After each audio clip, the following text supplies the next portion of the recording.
Сайн байцгаана үзэгчдээ.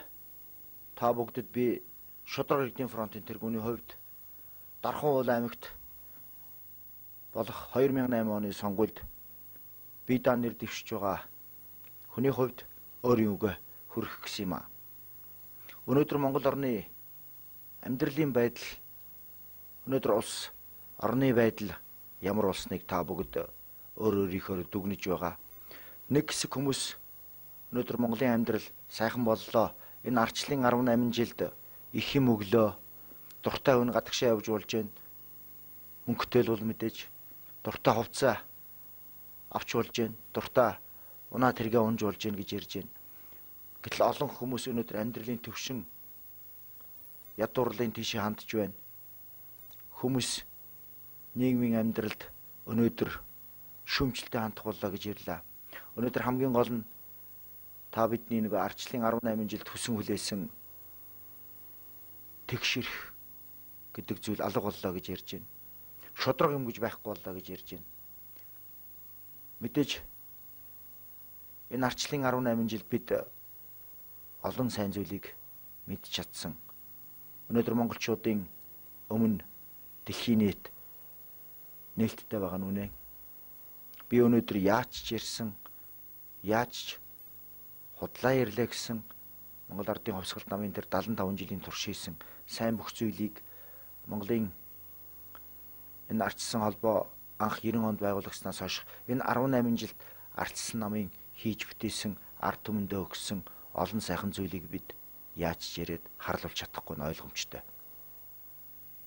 Өнөөдөр тэгвэл би яагаад бие даан нэр дэвшиж байна гэдэг талаар та бүгд хэлье. Энэ арчлын 18 жилийн дотор Монгол Ардын хувьсгалт нам ардчилсан намд Монголын ард түмэн итгэл найдварөгч ээлжлэн төр бариулж итгэж явсан.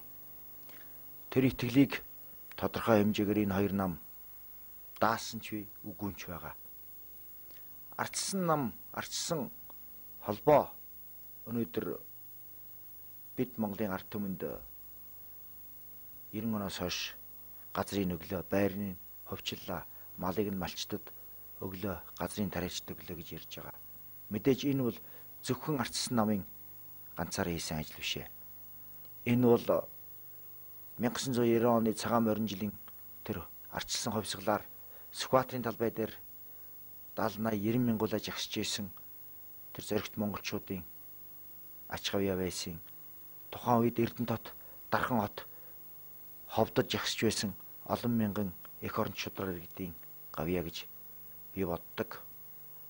Өнөөдөр бие дааж улсын хурлд нэр дэвшиж байгаа олон хүмүүс 1990 оны тэр арчлын анхны жилүүдэд арчилсан хөдөлгөөнийг, арчилсан намыг, арчилсан холбоог дэмжиж байсан арчилтай тийм хүмүүс гэж та бүгд мэдж байгаа. Миний бие ч гэсэн 1990 оны тэр цагаан морин жилийн хувьсгалаар талбай дээр тэмцэж байсан хүмүүст өөрийн боломжоор тусалж байсан.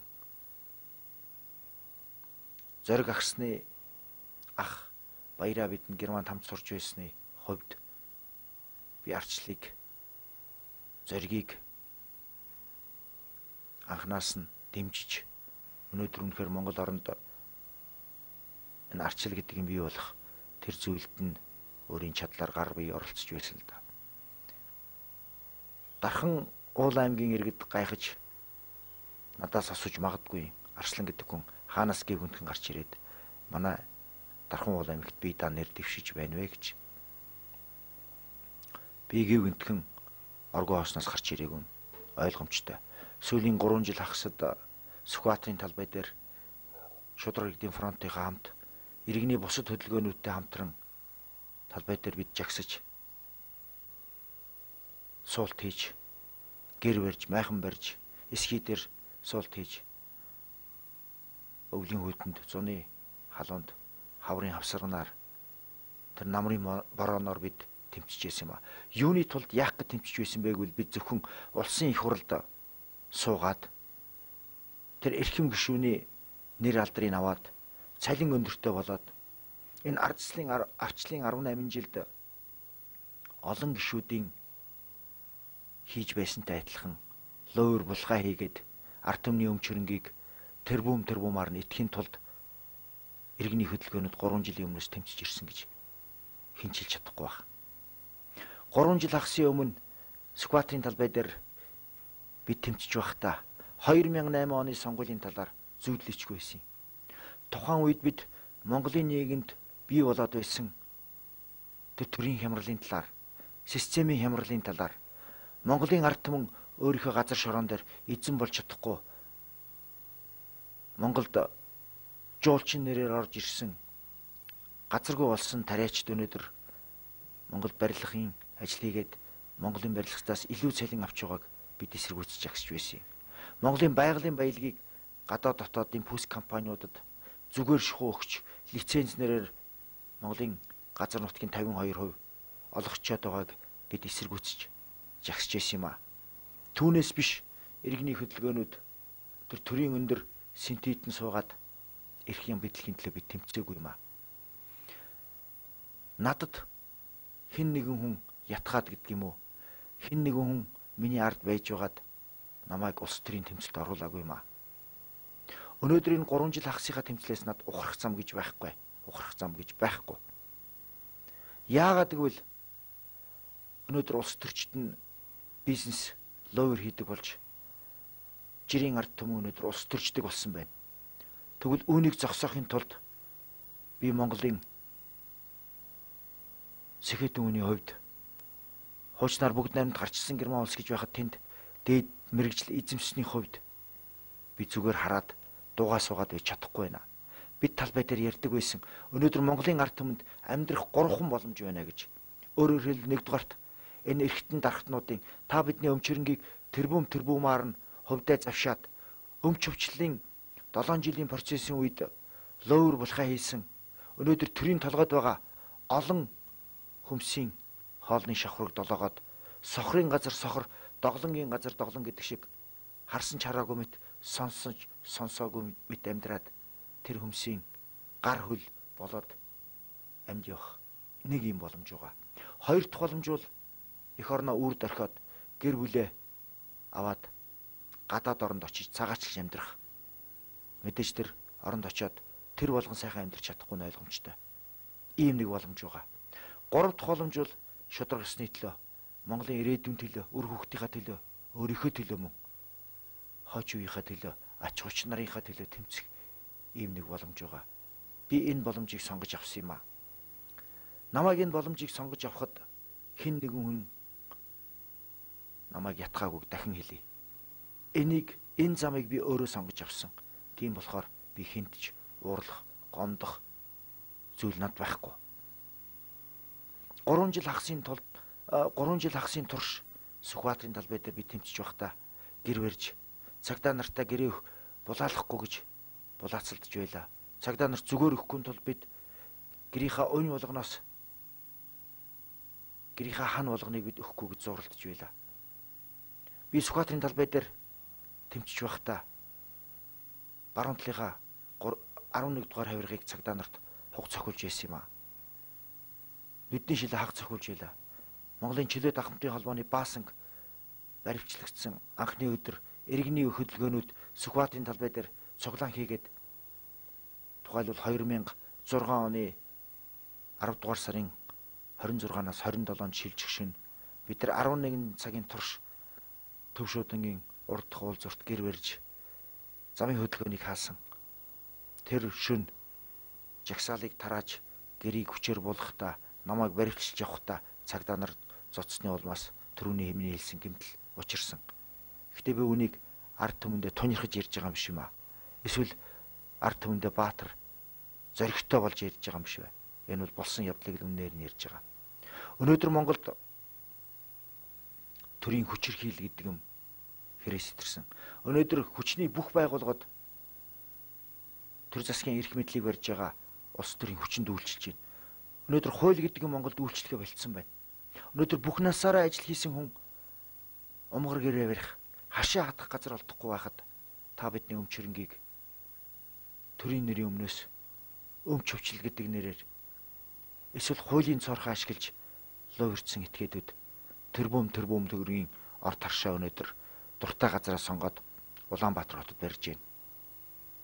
Өнөөдөр бүх насаараа хөдөлмөр хийсэн өвгөт хөгшөд тэтгэврийн мөнгөөрөө жилдээ нэг удаа төрсөн нутагтаа очиод төрсөн газараа хөрвөөж чадахгүй байхад өнөөдөр та бидний өмчөрөнгийг л уурьдсан 30 хэдтэй залуучууд цагаан сарын 3 хоногт Америкт байгаа авгаа хөвгөтөд очиод ирж байгаа нь шудраг ёс муу юм уу гэж би асуумаар байна. Хүмүүс асуудаг. Шудраг ёс гэж тэгвэл чухам юу хэлээд байна гэж. Шудраг ёс гэдэг бол хүмүүс янз бүрээр тайлбарладаг л да. Шудраг ёс гэдэг бол хэлсэндээ эзэн байх. Хуулийн өмнө хүмбэр тэгш хэрэгтэй байх. Хүн хэлсэн амандаа хүрдэг байх. Хулгай, луур, булхай хийдэггүй байх гэж ойлгож байна би. Тэгвэл өнөөдөр Монголд энэ зүйлүүд байна уу гэвэл Монголын нийт ард түмний ихэнх нь үгүй гэж хэлэх ёстой. Эхлэх байх гэж бодож байна. Өнөөдөр 20 мянган төгрөгийн гар утас давтан хулгай хийсэн хүүхэд 8 жилийн ялаваад зайсангийн 20 ангид орж байна. Тэр хүүхэд 8 жилийн дараа жинхэнэ эрүүгийн рецидив гэмтвэрхтэн болж гарч ирнэ. Гэтэл та бидний өмч хөрөнгийг өмч өвчл нэрээр эсвэл ямар нэгэн байдлаар төсвөөс сулгайлсан, төсвөөс өөрийн болгосон олон хүмүүс тэрбум төгрөгийн хөрөнгөтэй болоод энэ хөрөнгө бол миний хөрөнгө шээ. Манай авгаан компани их гэж яриад сууж байгаа нь шудраг ёс муу юм уу гэж асуумаар байна. Үүнийг бид хараад яриад 18 жил боллоо. Яриад байдаг. Үр дүн гарсангүй. Тэрнээс биш бүх баячуудын хөрөнгийг хураа. Бүх хүн ижилхэн ядуу байх ёстой гэж би хэлээгүй маа. Америкийн нэгдсэн улсын ерөнхийлөгч асан John F. Kennedy ингэж хэлж ирсэн. Хэрэг бид өнөөдөр олон хулсан ядуусаа хамгаалахгүй юм бол маргааш бид цөөнх болсон баяцуудаа хамгаалж чадахгүй шүү гэж хэлж ирсэн. Өнөөдөр төсвөөс төрсэн тэр бумтангуудыг бид их хурлд орхосоо өмнө төрийн өндөр алдан тушаалд орхосоо өмнө өдрийн 18 цаг ажиллаад тэр эрээнээс гахаагийн зөөгөөд бараан зах дээр ховц хийж зараад лангуй ажилуулад хувийн дэлгүүр бариад Германаас машин зөөгөөд Оросын мафиудад алуулан алдангаа 8 хийж баяжсан хөлдсөн тэр бизнесмэнүүдтэй бид нэг тогоонд хийгээгүй юм аа. Өнөөдөр Монгол тэр шудраг ёс гэж байдаг юм бол өнөөдөр үнэхээр үнэн юм гэж байдаг юм бол Монголын ард түмэн энэ төсвөөс төрсэн тэр бумтан гэдэг нөхдүүдээс яаж та ийм их баян болвоо? Яаж та хаанаас ийм хөрөнгөтэй болвоо гэж асуух хэрэгтэй гэж бодож байна. Асуух нь битгий хэл Монголд тэр шудраг шүүх, шудраг хууль гэдэг юм байдаг юм бол энэ нөхдүүдийн өмч хөрөнгөнд шалгалт хийх ёстой гэж бодож байгаа. Миний бодлоор хизээ нэгэн цагт Монголын ард түмэн тэр нөхдүүдээс ял асуух цаг ирнэ. Өнөөдөр авилгалтай тэмцэх газар, мөрдөн байцаах газар, хууль, прокурор, шүүхийнхэн өнөөдөр яаж ажиллаж байна вэ? Өнөөдөр авилга авсан буюу согтуу жолоочоос 35 мянган төгрөг авсан цагдаагийн нэг ажилтан 1 жилийн ял аваад шоронд орлоо. Дөнгөж саяхан. Орос ардын зүүрцсэн үг байдаг. Загсны мах толгооноос эхэлж өмхирнэ гэж. Өөрөөр хэлбэл энэ авилга гэдэг юмыг үгүй болгохын тулд бид за тэр ядарсан нэг багшаас, ядарсан нэг цагдаагаас эсвэл нэг төрийн жижигхэн түвшмдээс байцаалт аваад тэр нөхрийг шоронд суулгах нь гол биш юм аа. Өнөөдөр бид яах ёстой юм бэ гэвэл тэр 1 дугаар хүнээс нь 2 дугаар хүнээс нь 3 дугаар хүнээс нь буюу ерөнхийлөгч, ерөнхий сайд их хурлын дарга ерөнхий сайдаас нь ахуулаад их хурлын гишүүд төрийн сайдуудын эд хөрөнгөнд нь шалгалт хийх ёстой гэж бодож байгаа юм аа. Гэхдээ би үүнийг хэлэхдээ социализмыг эргэж санаад буцаад бүгдээрээ ядуу адилхан гуйлахч юм болъё гэж хэлээгүй юм аа. Энэ нөхдүүдийн хөрөнгөнд нь шалгалт хийгээд үнэхээр идэж уусан зүйл байдаг юм бол хариуцлага тооцоод эхлэх юм бол тэр доор байгаа хүмүүс нь ядарсан ч вэ, задарсан ч вэ авилга өгч авах болно. Өгөх шаардлагагүй болно. Үүнийг би төсөж байгаа маа. 18 жилийн турш бид Монгол ардын хувьсгал нам ардсан намд итгэж явлаа. Хүмүүс ярьж байна. Энэ намуудад итгэж хулигтуулж хошгоруулсаар өнөөдрийг хүрлээ гэж. Мэдээж энэ намуудад хийсэн зүйл маш их байсан гэдгийг би та бүгд хэлж байгаа. Тэгвэл энэ намуудын жирийн гишүүдийн хэлж ярьж байгаа, жирийн олон мянган шудраг гишүүдийн хэлж ярьж байгаа тэр зүйл өнөөдөр бодит зүйл болж чадахгүй байна. Энэ намуудын удирдлагад байгаа цөөн хэдэн хүний босромог үйл явдлаас болоод Монголын нийгэм тэр аяараа бузартж байна гэж хэлмээр байна. Жижиг намууд ч гэсэн, олон жижиг намууд ч гэсэн энэ хоёр намын жишгээр дотооддоо зөрчилтэй боллоо. Монгол Ардын хувьсгалт намын 160 мянган гишүүнийг би хэзээ ч бүгдийг хулгайчлан өөрчин гэж хэлэхгүй. Би энэ үгийг яагаад хэлдэг болсон бэ? Өнөөдөр бүх сонин хэвлэлээр ингэж бичиж байна. Би ганцаараа хэлж байгаа юм биш ээ. Монгол Ардын хувьсгалт намын тэр 160 мянган гишүүнийхэн тоонд миний өнөөдөр 80 гарсан их намынхаа татварыг өгөөд явж байгаа. Тэр бидний эцэг эхэн үед байсан Монгол Ардын хувьсгалт нам бол 1990 оны цагаан морин жилийн хувьсгалаар улс төрийн товчоотойгоо хамт устж үгүй болсон юм а. Өнөөдөр энэ намын нэрийг зээлсэн цөөн хэдэн хүмүүс өнөөдөр ард түмнээ Монгол Ардын хувьсгалт намын тэр өөрсдийнх нь хилээд байдаг 160 мянган гишүүдийн толгойг эргүүлээд ард түмнээ мунхруулад хулигтаад явж байна. Ардсан намыг 1 сая төгрөг амлахаар нь хувьсгалт нам мөрийн хөтөлбөртөө өөрчлөлт оруулад сая 500 мянга амлаж байна. Өнөөдөр монголчууд бид 1 хүнд оногж байгаа байгалийн баялагаараа дэлхий дээр тасаргаа толгой зөгч байгаа баян орн. Гэтэл яахаараа өнөөдөр монголчууд дэлхийн 218 орноос хамгийн ядуу 20 орны тоонд ордог юм бэ? Энэ хэний буруу юм бэ монголчуудаа? Муу ажилчин, муу тариачин, муу малчин, муу эмч гэж байдаг юм аа. Муу дарга, муу удирдагч гэж байдаг. Тэгвэл бид энэ 18 жил та биднийг удирдсан энэ муу удирдагч нараа, муу дарга нараа өөрчлөх цаг болжээ. Өөрчлөх цаг. Магадгүй зарим нэгтээ эрүүгийн хариуцлага тооцох, зарим нэгтээ улс төрийн хариуцлага тооцох цаг болсон. Та бүгд ийм болохоор 2008 оны сонгуульда намын бус шудраг эх орончдын эх орныхоо төлөө үнэн үгээ хэлдэг шудраг иргэдийн шудраг охид төвгүүдээ сонгооч гэж уриалж байгаамаа.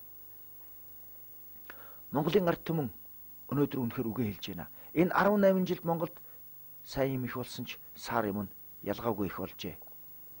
18 жилд монголчууд архин далай живлээ. Тараншааныхан хогчд та бидний тэр социализмын 75 жилийн турш үзээгүй олон зүйл бий боллоо.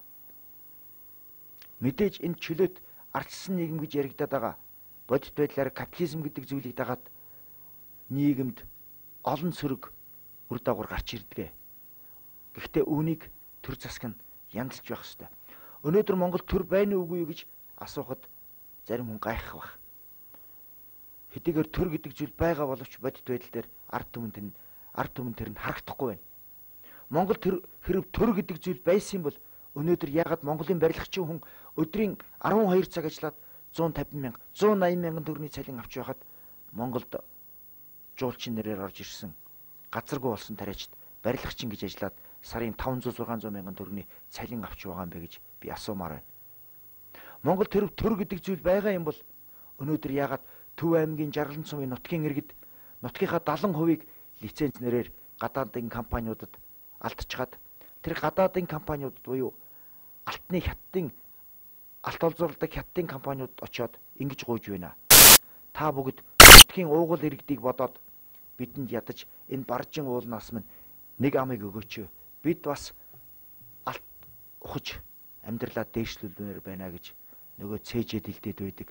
Дэлхийн талыг мориор эзэлсэн гэдэг Чингисийн удамтай хөх залаатай монголчууд бид Монголдо орж ирсэн хятадын компаниудаас гуйдаг болжээ. Тамина эн чинь юу болж байна?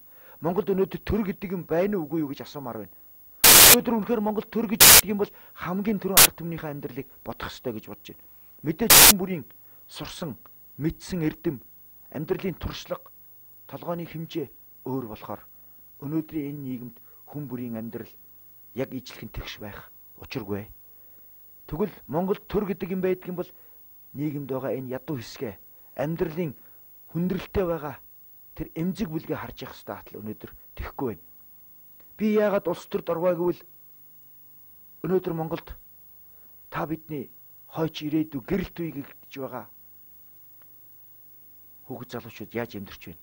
10 нас хүрээгүй байхдаа сургууль завсардаад бараан захт ачаа зөөгөөд тэр ачаандаа дарагдаад гэмтээд таран шээнд амьдраад хог түүгээд явж байгааг би хараад тэсээгүй учир орохоор шийдсэн. Өнөөдөр та бидний төлөө өөрсдийн гал халуун залуунасаа зориулсан тэтгэврийн өвгөд төгшөд тэтгэврийнхаа хэдэн төгрөгийг нэмхийн тулд тэр зуны аягм халуунд нь өвлийн тэсгэм хүүтэнд нь тамхи ширхэхээр зараад хүний гуталд ослоод хүний жин хэмжээд ингээд явж байгааг хараад би тэсээгүй учир улс төрд орохоор шийдсэн юм аа. Өнөөдөр хүмүүр хуулийн өмнө тэгш хэрэгтэй гэж ярьсаар байгаа мөртлөө бодит байдал дээр тийм биш болохоор тэсээгүй улс төрд орохоор шийдсэн. Өнөөдөр хуулийн өмнө тэгш хэрэгтэй гэж ярьж байгаа хатлаа бодит байдал дээр ямар байгааг та бүгд надаар хэлэлтгүй мэдэж байна. Давтан хулгай хийгээд 1400 төгрөгийн хохирол учруулсан Ариуна гэж охин 10 жилийн ял аваад байхад та бидний өмч хөрөнгийг тэрбумаар нийцсэн нөхдүүд өнөөдөр одон медалиар ингрэм ялаагаад би огцорлоо гэд алдан тушаалаарсаа огцорсон мөртлөө маргааш нь алдан тушаал дэвшээд ерөнхий сайдын зөвлөх болоод явж байгаа. Энэ шудраг ус явдлыг хараад би тэсээгүй учир үнэхээр улс төрд орохоор шийдсэн юм аа. Тамны уг нь би ингэж хурдан ярьдаг хүн бишээ. Би айжуу, тайван, инээмсэглэж ярьдаг. Өнөөдөр Монголын амьдралд инээмсэглэх зүйл над нэг л их сайн харагдахгүй байна үнэхээр. Би юм бухимдуу хүн ерөөсөө биш. Өнөөдөр та бүгдэд над олдож байгаа энэ 30 минутад би аль болохоор их мэдээлэл хүргэхийн тулд хурдан яруу санд руу ярьж байна. Монголын ард түмэн байгалийн баялгаа гадаадынхан зүгээр өгсөөр алдад дууслаа. Биднийг алтан дээр суусан гуйлагчин гэд нэрлэдэг байсан бол бид тун утахгүй хоосон шороон дээр суусан, нүхэн дээр суусан гуйлагчин болох энэ аюул ойрхон болоод байна. Монголчууд бид чинь өвөг дээдсийнхаа тэр мах цусаараа сөөм газраа хамгаалж ирсэн энэ их нутагта эзэн болж чадахгүй тийм цаг үе ирэхвэ гэж бид айж байна. Монголчууд бид өдөр Монголдо эзэн шиг эзэн байгаад ресторан, бар, үйлдвэр заводынхаа эзэн болоод энэ хятадуудыг биш. Цус нэгтээ бурядуудаа, халимгуудаа, туваанараа өвөр монголчуудаа Монголд оруулж ирээд хар ажил хийлгээд байх ийм боломжтой орн. Гэтэл өнөөдөр бид Монголдо хятад хүний бараг боолн болоод ажиллаж байна. Олон газар. Энэ юу болж байна тамина? Энэ шудраг ёс муу юм уу? Өнөөдөр Монгол төр байна уу гэж би дахиж асуумаар байна. Та яаж тэсэж байна монголчуудаа? Би тэсээгүй учир улс төрд орохоор шийдсэн юм аа. Заримдаа бид Сүхбаатарын талбай дээр тэмцэж 20-30 ганц майхан ганц гэрээ хамгаалах гээд 200-300 цагдаа дийлдэж байхад биднийг хараад хэдэн зуун монгол хүн маань хараа зогсож байдгийг. 300-аа бид нар 2000 цагдаагийн эсрэг ганц гэрээ хамгаалах гээд дийлээгүй алдаж байхад хүмүүс хараал зогсож байсан. Заримдаа би ингэж боддгийн. Энэ монгол хүн чинь яагаад ийм аимхай, ийм дорой, номой, хүлцэнгүй, хулчгар, амиа батсан би болж байвал бусд нь яах вэ гэж боддог болсон юм бэ гэж бид заримдаа хоорондоо ярилцдаг. Гэхдээ магадгүй энэ нь тэр манжийн 220 жилийн дарал, социализмын 75 жилийн дарал монголчуудыг ийм болгосон байх. Өнөөдөр монголчууд та бид нойрноос сэрж байна. Бид сүүлийн 3 жил хагасад Сүхбаатарын талбай дээр хоолоогоо сөйтөл орилж тэмцлээ. Үүний үр дүнд өнөөдөр монголчууд нойрноос сэрж сонголтоо зөв өгөх цаг болсон байна. Өнөөдөр та тэмцэхгүй юм бол хэн тэмцэх юм бэ? Өнөөдөр бид эхлэхгүй хэн эхлэх юм бэ? Та өөрийнхөө өр хүүхдийн төлөө өнөөдөр зөв сонголтоо хийхгүй юм бол хэний төлөө хэн зөв сонголтыг хийн? Та өөрийнхөө төлөө өөрөө тэмцэхгүй юм бол таны төлөө хэн ч тэмцэхгүй.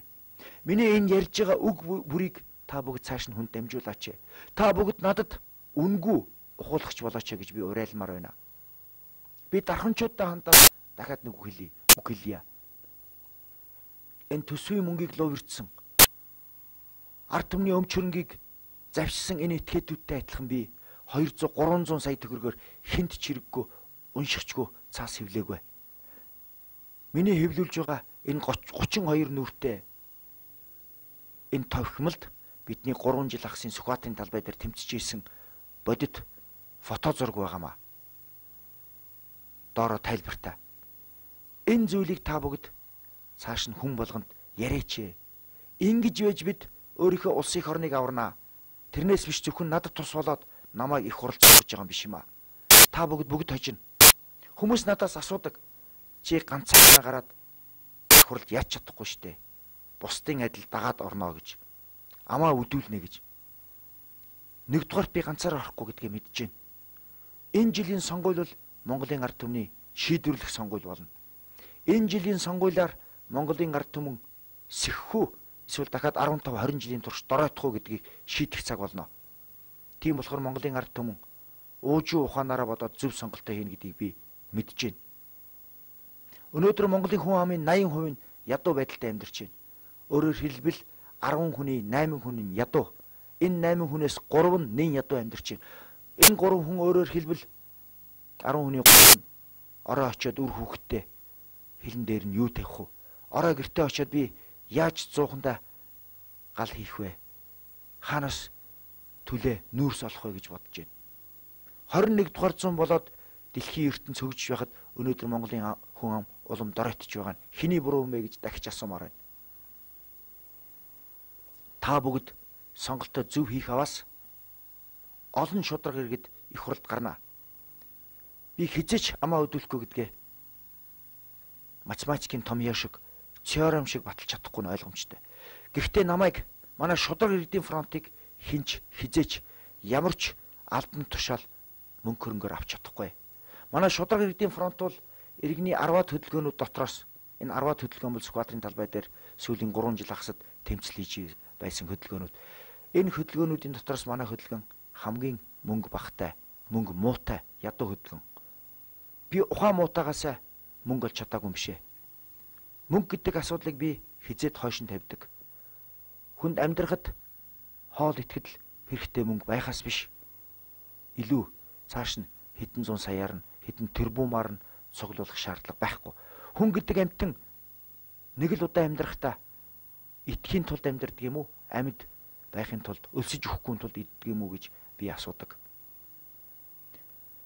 Манай шударга иргэдийн фронтыг хуйлзан яам 2 удаа албан бичиг бүх юма зүйл юмаа өгöd байхад бүртгэж яваагүй. Шалтгааныг янз бүрээр хэлж байгаа. Бид бүртгэлгүйч гэлээ гэсэн бид тэмцэжсэн. Өнөөдөр би Дархан уул аймагт сонгуулийн сурчлагаагаа эхлээд 8 хонж байна. Дөнгөж 8 хонж байгаа. Сонгуулийн сурчлагаа бол түүнээс хамаагүй өмнө эхэлсэн. Над мөнгө төгрөний боломж байгаагүй учраас 16-ны өдрөөс эхлээд Дархан уул аймагт 2 морь тэрэгтэйгээр би сонгуулийн сурчлагаа эхэлсэн. Намайг сурчлагаа эхэлсний маргаашнаас Улаанбаатар хотод морь тэрэг олтгоо байлсан. Монгол ардын хувьсгалт нам морь тэрэг ашиглаж эхэлсэн.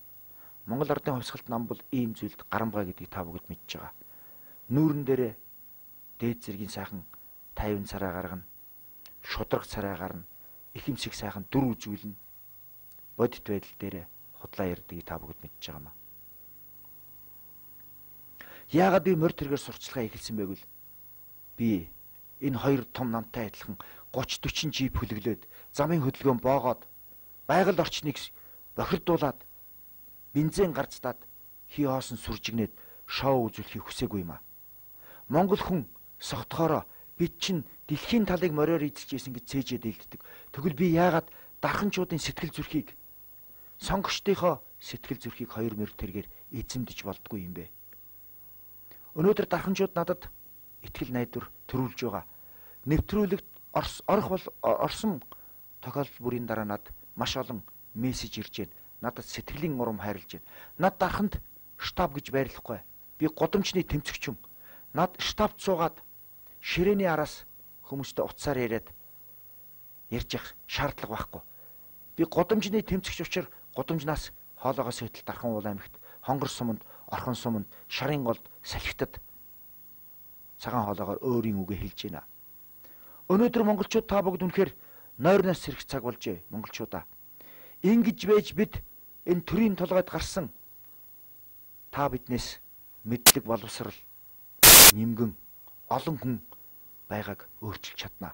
Хамгийн гол нь шударга бус улсуудыг бид өөрчлөх цаг болжээ. Өөрчлөх цаг болж. Өнөөдөр энэ шударга бус хүмсийг өөрчлөөд Монголын төр нь шударга болж чадах юм бол та бүгд хинээрч заалахгүйгээр Монголын ард түмэн хинээрч заалахгүйгээр амьдралаа сайхан аваад явж чаднаа. Өнөөдөр монгол хүн Муу ажилчин биш шүү дээ. Солонгост ажиллаж байгаа бидний үр хүүхэд өнөөдөр тэр будаа иддэг солонгос хүний 3 солонгос хүний 4 солонгос хүний хийдэг ажлыг ганцаараа хийгээд ар гэрээ тижээгээд Монголдо мөнгө явуулаад өөрөө сайхан амьдраад бас хитэн төгрөг цуглуулад болж байна. Тэгвэл яагаад монгол хүн эх орондоо ингээд ажиллаад цалин авч чаддгүй юм бэ? Энэ хиний буруу юм бэ? Энэ бол төр засгийн буруу, өөр ямар ч зүйлийн буруу байхгүй. Ийм болохоор энэ улсын хурлд байгаа Монголын төр засгийг сүүлийн 18 жилд ээлжилж төрийн эрх мэдлийг барьж байсан энэ намуудад та бүгд зөвхөн энэ удаа итгэл битгий үзүүлээч. Энэ намуудын дотор миний олон найзууд бий. Хувьсгалт намт чинь миний сайн найз бий. Ардсан намууд бол маш олон найзууд байгаа. Гэхдээ тэр шудраг хүмсийн үг хизээш дээшээ гарч энэ намын бодлогод нөлөөлж чадахгүй байна. Би Ардсан намын 90 оны 3 дугаар сарын 17-ны өдрийн гишүүн. Энэ 17-ны өдөр Ардсан холбооны анхны хурал үйлдвэрийн төв зүйлийн ордонд болж Ардсан нам байгуулагдж байхад орж байсан. Ганц би ч биш. Өнөөдөр бие даа нэр дэвшиж байгаа маш олон хүмүүс. Энэ олон хөдөлгөөний маш олон хүмүүс Ардсан намын гишүүн байсан. Яагаад энэ намаасаа гарсан байг бол Ардсан намын удирдлагад байгаа цөөн хідэн бүлэг хүмсийн увайгүй бодлогоос болоод бид энэ намаасаа өөрийн ирэхгүй гарахаас аргагүй болсон.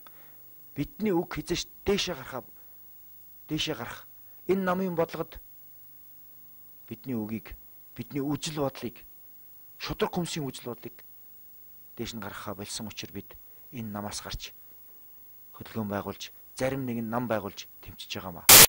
Тэрнээс бид ардчлалд хайртай, ардсан намдаа хайртай, Монголын ард түмэн ардчлалын төлөө тэмцэж байгаа. Гэхдээ энэ намыг зарчмын хувьд энэ намын удирдлагад шинжилэлт оруулж, шин салхи оруулж, шин хүн гаргаж иж Монголын нийгэм цэвэршгэд том ролтой. Ийм учраас бид бие даа нэр дэвшиж байгаамаа. Ийм учраас бид та бүгдийг намуудад санал өгтөө сайн бодооч. Хамгийн гол нь хүнийг бодож, эх оронч шудраг иргэдийг бодож та бүгдийг саналаа өгөөч. Ингэсэн цагт Монголын ард түмэн бүгдээрээ хожно гэж та бүгдээс хүсэж байгаа. Та бүгдээс гуйж байгаамаа. Энэ 18 жилд монголчуудын алдсан бас нэг том зүйл бол юу вэ гэвэл жалга довны үжил байсан юм аа.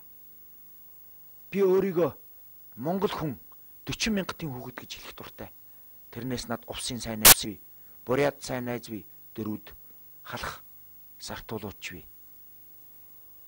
Өнөөдөр бид энэ жалга довны үжлээс болоод манай нутгийн хүүхдэл бол яг саналаа өгч идэ гэдэг энэ байдлаасаа нэг удаа татгалзаад та бүгд 2008 оныхоо сонгуулийг хотоодоороо биш толгоогоороо өгөөч. Бид 18 жилийн турш хотоодоороо саналаа өглөө.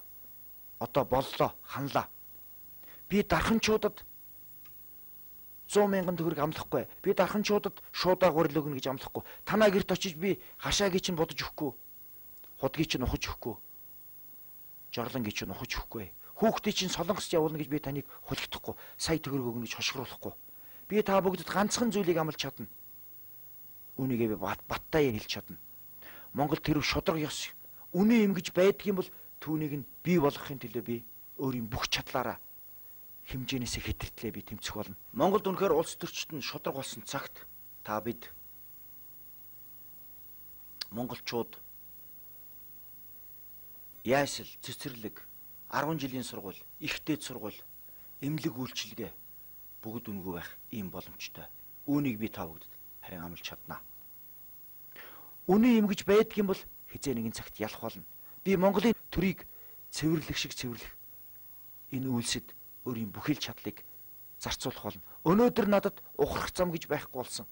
Ухрах зам гэж байхгүй болсон. Ингээд та бүгдийг 2008 оныхоо сонгуульд идэвхтэй оролцож зөв сонголтоо хийхийг уриалж байна. Миний хэлж байгаа энэ үг бүрийг та бүгд цааш нь миний ухуулагч болж надаас мөнгө нэхэлгүйгээр надаас ямарваа нэг юм нэхэлгүйгээр цааш нь ард түмэндээ хүн бүр тараах юм бол та бид бүгдээрээ хожно. Баярлалаа монголчуудаа.